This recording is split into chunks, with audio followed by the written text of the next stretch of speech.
Miris sekali, banyak timah Republik Indonesia diselundupkan ke Malaysia, Singapura. Karena itu saya minta benar-benar Panglima TNI dan Kapolri usut. Tidak mungkin 1000 tambang. Indonesia mau ubah aturan main, harga komoditas akan ditentuin sendiri. Halo semuanya, selamat datang kembali di channel Povletic. Guys, heboh banget nih. Malaysia dan Singapura kepergok curi timah Indonesia. Waduh, emang dasar negara maling ya. Pulau dicuri, timah dicolong, emas diselundupkan. Ya ampun, punya tetangga kok begini amat ya. Ya pantesan kalau Pak Prabowo marah besar di pidatonya kemarin. Sampai-sampai Kapolri dan Panglima TNI diperintah langsung buat beresin masalah ini. Ini nih informasinya teman-teman ya. Dari CNBC Indonesia, miris sekali banyak timah Republik Indonesia diselundupkan ke Malaysia, Singapura. Tuh kan sekarang ketahuan setelah Indonesia stop ekspor mineral mentah kita, nih yang dilakukan sama negara tetangga kita, berubah profesi jadi maling teman-teman ya, menyelundupkan timah-timah kita ke mereka. Karena selama ini mereka sudah ketergantungan dengan timah-timah kita, dengan mineral kita yang lain, atau mungkin selama ini mereka memang mendapatkan akses dari para mafia. Karena itu saya minta benar-benar Panglima TNI dan Kapolri usut. Tidak mungkin 1000 tambang berjalan ilegal tanpa pejabat kepolisian dan pejabat polisi. Akhir tahun lalu kita telah tutup 1000 tambang timah ilegal di Bangka Belitung. 1000 tambang ilegal. Saya telah minta Panglima TNI dan Kapolri untuk usut. Masa 1000 tambang pejabat TNI dan pejabat Polri nggak tahu.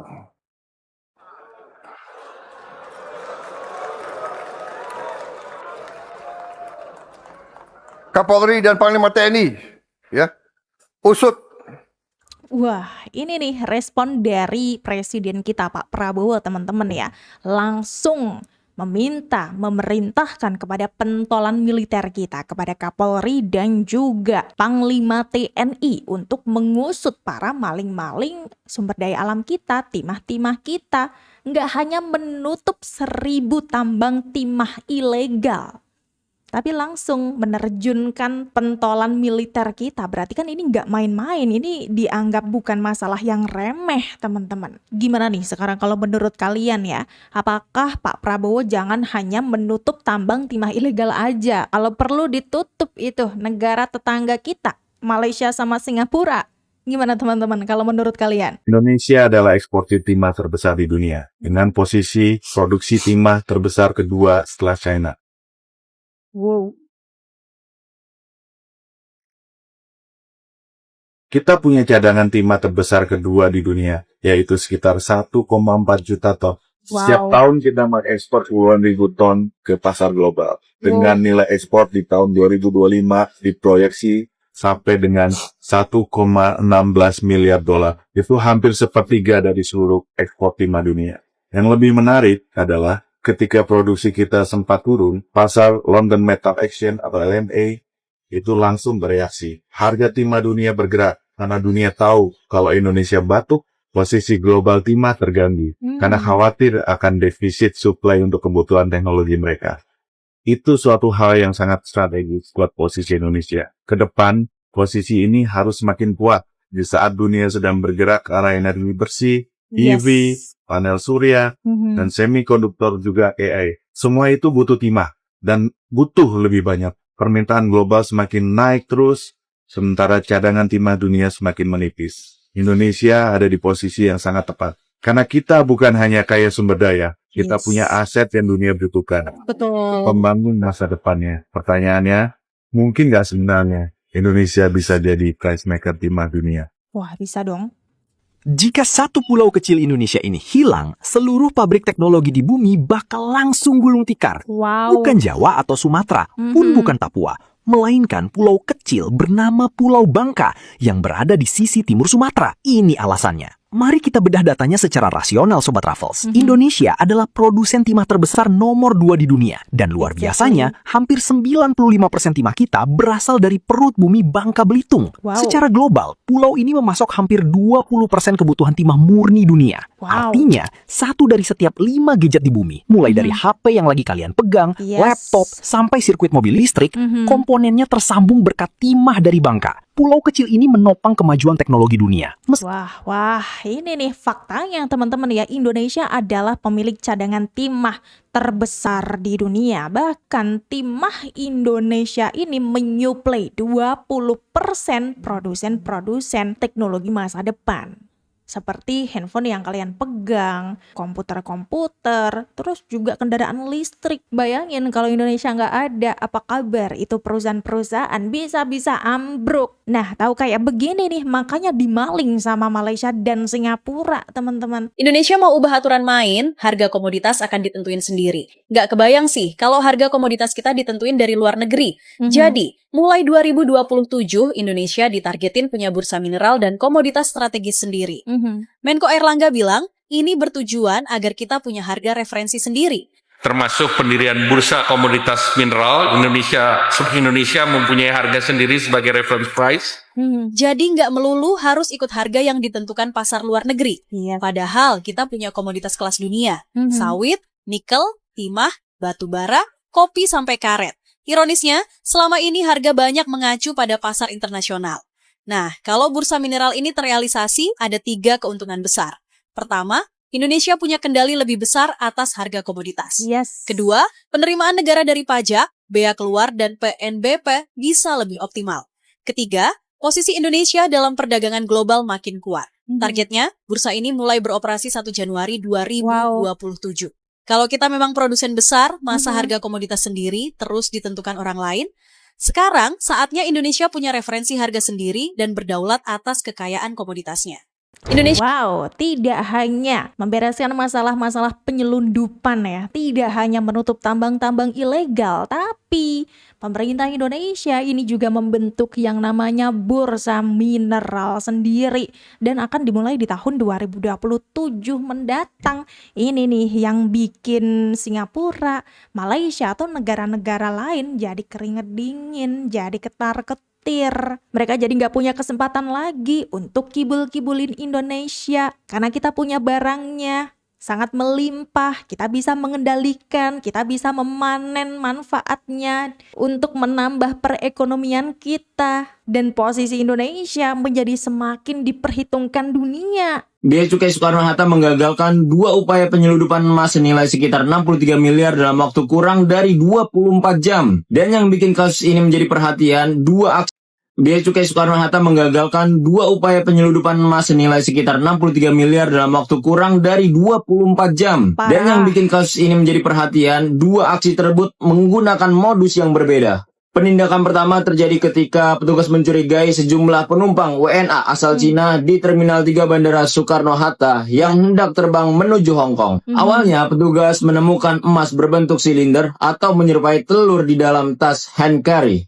Setelah dilakukan pemeriksaan dan analisis lebih lanjut, ternyata ada penumpang lain yang menyembunyikan emas dengan menggunakan pakaian dalam yang sudah dimodifikasi. Bahkan sebagian emas ditemukan disembunyikan di dalam rongga tubuh. Dari kasus pertama ini, 7 penumpang diamankan dan Bea Cukai menyita 41 keping emas dengan berat 17,436 kg dengan kadar mencapai 99,99% atau 24 karat. Nilainya diperkirakan sekitar 46 miliar. Belum genap 24 jam, petugas kembali menemukan kasus kedua. Kali ini modusnya berbeda. Seorang staf ground handling diduga membawa emas melalui jalur khusus karyawan untuk kemudian diserahkan kepada penumpang yang hendak terbang ke Dubai. Petugas menemukan 7 keping emas yang berbentuk cash bar dengan berat 6,357 kg senilai 17 miliar yang disimpan di dalam tas ransel dan koper kabin tanpa dokumen kepabeanan yang dipersyaratkan. Kalau digabung dari 2 kasus ini, Bea Cukai mengamankan 23,793 kg emas dengan nilai sekitar 63 miliar. Menteri Keuangan Purbaya Yudi Sadewa mengatakan pengawasan tidak boleh berhenti pada orang yang membawa emas. Aparat juga akan menelusuri dari mana emas-emas tersebut berasal, siapa penerimanya, dan siapa saja yang terlibat dalam jaringan tersebut. Wah, bener-bener ya teman-teman ya. Selain timah nih, emas-emas Indonesia juga banyak diselundupkan keluar. Kemarin udah ditangkepin tuh ya, karena udah ketahuan nih ternyata ada sindikat penyelundupan emas Indonesia. Semakin membuktikan kalau banyak negara yang sebenarnya ketergantungan dengan produk-produk dengan mineral Indonesia. Karena pemerintah sudah menyetop untuk ekspor bahan mentah. Jadi ya kayak begini nih yang dilakukan, menyelundupkan. Bahkan juga ada yang namanya tambang ilegal, ya kan?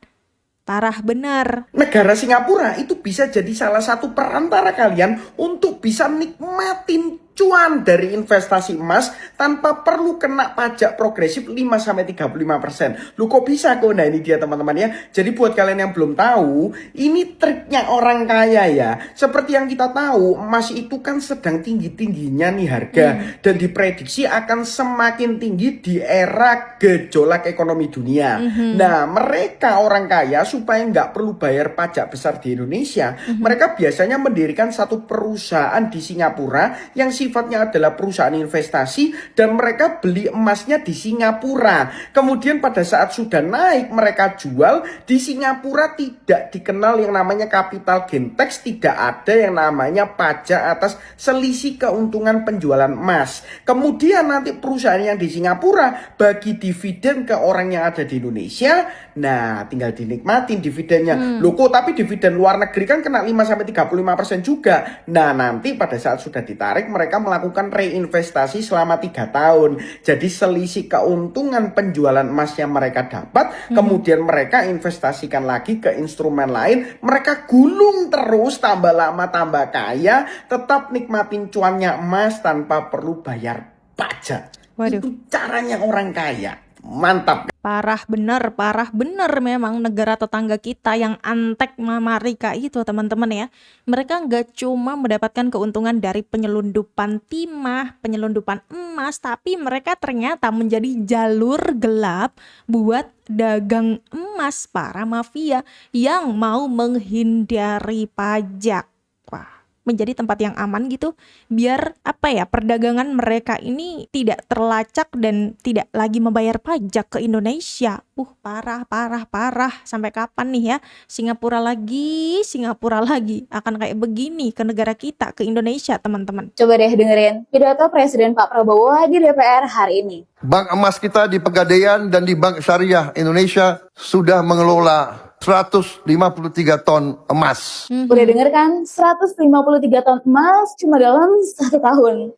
Yang menariknya itu ternyata Bank Emas Indonesia ini baru pertama kalinya loh dalam sejarah. Jadi emang kalau dilihat dari tahun-tahun sebelumnya ya belum pernah ada. Walaupun yang ini juga baru beroperasi setahun, tapi Bank Emas melalui Pegadaian dan Bank Syariah Indonesia udah mengelola kurang lebih 153 ton emas yang kalau di rupiahin itu sekitar 360 triliun rupiah. Jadi emang udah bukan juta, udah bukan miliar, tapi triliun. Ya, hal-hal kayak gini memang patut kita apresiasi sih. Semoga Bank Emas di Indonesia itu mulai berkembang supaya perekonomian kita itu juga semakin kuat.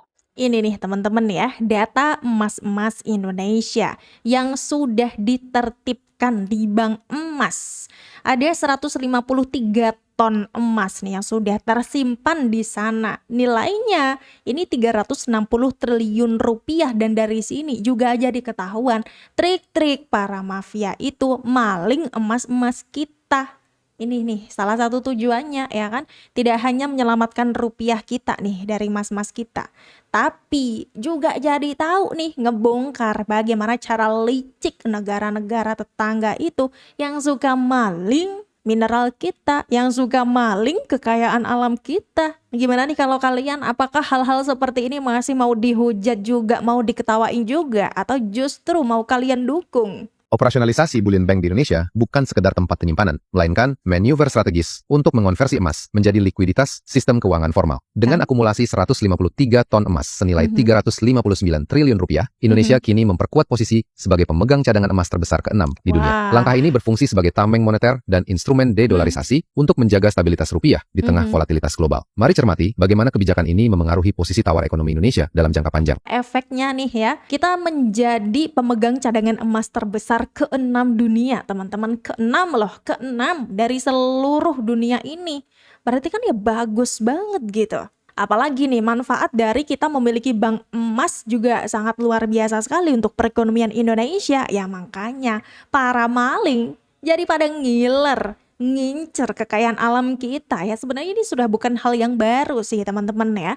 Sudah dari dulu kekayaan alam kita ini tuh diincer, dimaling. Dan sekarang di eranya Pak Prabowo, gak main-main ya kan. Bahkan langsung kasih perintah kepada Kapolri dan Panglima TNI, bayangin ya.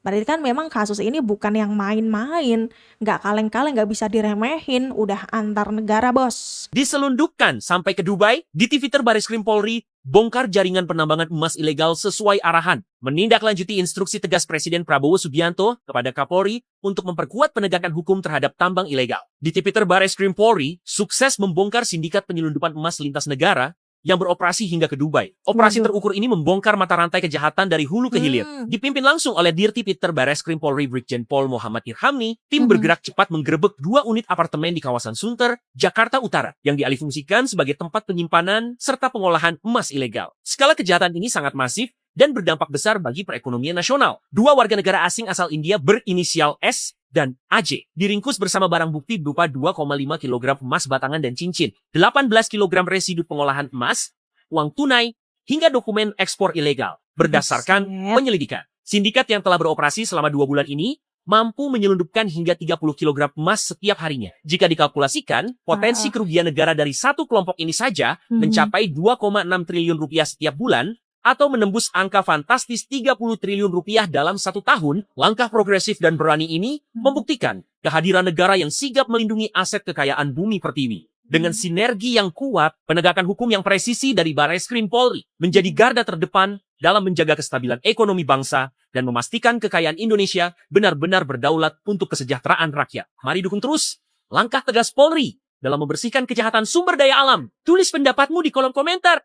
Aduh, makin parah lagi nih teman-teman ya. Ada warga negara asing dari India yang memiliki tambang ilegal. Mereka menambang emas-emas Indonesia gitu. Bahkan dalam 1 hari mereka bisa memproduksi 30 kg. Dan mereka merugikan negara kita ini 30 triliun rupiah setiap tahunnya. Buset, buset, buset. Apakah mesti dimaafkan nih orang-orang kayak begini nih? Kalau kata kita mah ya tidak. Udah jelas banget ya, nggak cuma Malaysia, Singapura, ternyata India bahkan mau diselundupkan sampai ke Dubai sana. Benar-benar menjadi incaran teman-teman ya. Kalian dengar kan tadi di video awal-awal tadi disebutkan juga kalau emas-emas yang telah diselundupkan ini kadarnya bahkan 99,9%, 24 karat kemurniannya teman-teman. Boom banget ya kan. Gimana nih sekarang kalau menurut kalian? Coba tulis pendapat kalian di kolom komentar teman-teman. Kita harus sudahi dulu video kali ini. Terima kasih banyak sudah menonton sampai akhir. Semoga sedikit informasi ini bisa bermanfaat dan bisa menambah wawasan kalian. Biar lebih banyak lagi yang tercerahkan, jangan lupa untuk di-share sebanyak-banyaknya ke teman-teman kalian. Mohon maaf kalau ada salah-salah kata. Sampai jumpa.